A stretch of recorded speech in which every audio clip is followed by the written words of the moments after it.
Are Arsenal on the verge of landing one of Europe's most exciting young talents? As the Gunners push forward with a deal for a wonderkid tipped to be even bigger than Solis, rival clubs are suddenly trying to hijack their move for Jeremy Monga. Meanwhile, Arsenal have been quoted a price for Moroccan sensation Ayyoub Bouaddi and are exploring another attacking option from Spain. Subscribe to AFC Transfer Pulse and stay with us until the end for all the latest Arsenal transfer updates. Would you pass up on a winger who's just dropped 40 goal involvements in a single season for a 16-year-old who's barely started 10 games? It sounds like madness, but that's exactly the debate currently raging at the Emirates. Arsenal have been heavily linked with Club Brugge star Christos Tzolis, a man who has quite literally set the Belgian league on fire. With Leandro Trossard reportedly agreeing terms with Besiktas, the need for a left-sided attacker is urgent, and Tzolis is available for a relatively modest £35 million. The backstory here is one of redemption. Tzolis struggled during a previous spell at Norwich, failing to make an impact in the Premier League. But since moving to Belgium, he's been a different beast, chalking up 43 goals and 45 assists during his time with Bruges. He's 24 now, entering his prime, and looking like a bargain in an inflated market. But at the same time, the club is pushing hard for Jeremy Monga, with some analysts suggesting the teenager is actually a bigger talent than the Greek international, despite the massive gap in their stats. The conflict for Arteta is whether to go for the sure thing statistically or the elite ceiling of a youth prospect. Bringing in Tzolis would provide immediate cover for the title defence, but does he rock the boat of a harmonious squad? We saw what happened at Liverpool under Arne Slot when a seismic summer of spending backfired. Arsenal needs smart signings that complement the group, not just flashy numbers that might not translate back to the English game. The stats for Tzolis are undeniably eye-watering. 40 goals and assists in the 2025-26 campaign alone. Compare that to Arsenal's current forward line, where only Victor Gyökeres hit double figures for league goals. However, the caveat remains his 2021-2024 stint at Norwich, where he only managed 5 goal involvements in 30 games. It's the ultimate stat padding in a weaker league versus failed in the Prem debate. In my honest take, if Tzolis is available for £35 million, it's a risk worth taking alongside the Monga deal. You can never have enough goals in the squad, and if Trossard is leaving, we need that output replaced immediately. Tzolis has matured, he's physically stronger, and he knows where the net is. But I want to know your thoughts. Is his Norwich record a red flag, or is he a proper player who's finally found his feet? How do you convince the brightest 16-year-old in the country to choose a project over immediate first-team minutes elsewhere? That is the high-stakes game Arsenal are playing right now with Leicester City's Jeremy Monga. The Gunners are currently the front-runners for the England Youth International, but the Sharks are beginning to circle. We've been working on this for months, and with the lad turning 17 on July 10, the window for a professional contract to kick in is fast approaching, meaning a deal is finally within reach. The context here is Arsenal's aggressive shift towards dominating the youth market. We aren't just looking at the finished product anymore. We want to secure the superstars of 2030 before they even have a driving license. Monga is a special case because he's already got a taste of the big time, making his Premier League debut at just 15 and featuring 30 times for the Foxes in the Championship last season. He's seen as one of the biggest talents England has produced in years, drawing comparisons to some of the elite wingers in the game. But here's where the drama kicks in. Brentford and Newcastle are trying to hijack the move. The Bees in particular are whispering in his ear that he'll be in their starting 11 by August, whereas at Arsenal he'd likely have to refine his game in the academy for a bit. There's even interest from Germany, where clubs have a knack for turning English youngsters into world beaters. It's a massive test for sporting director Andrea Berta to see if he can sell the Arsenal pathway over the Brentford shortcut. The numbers back up the hype.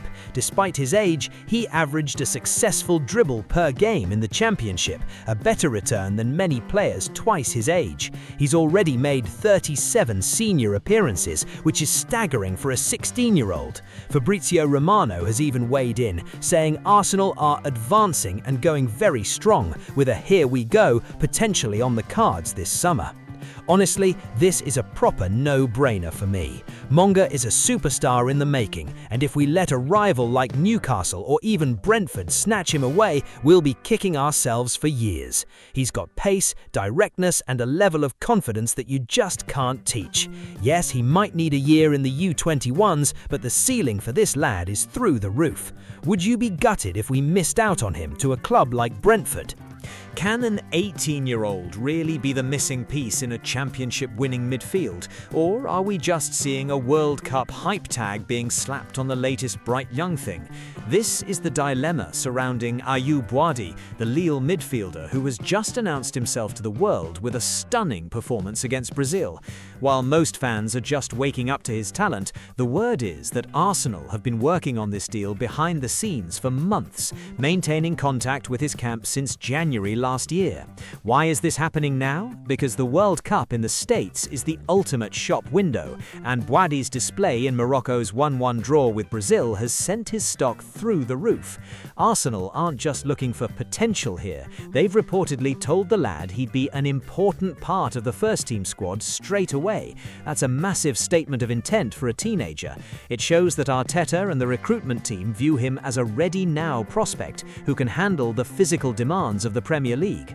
The conflict, as always, comes from the competition.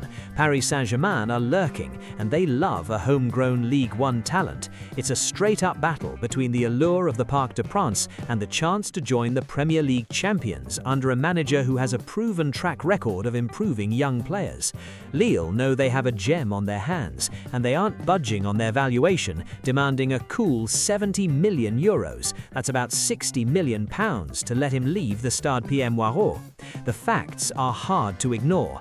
Bouaddi was Morocco's standout performer against a Brazilian midfield that contains some of the best in the business. At just 18, he's already one of the most highly rated players in France, and the reports suggest Arsenal's pitch has really resonated with him. Further talks are already penciled in as soon as the World Cup wraps up, which suggests this one is moving at a fair old pace. My honest take, if we can beat PSG to this signing, it's a massive statement. We've seen what happens when we wait too long and the price doubles.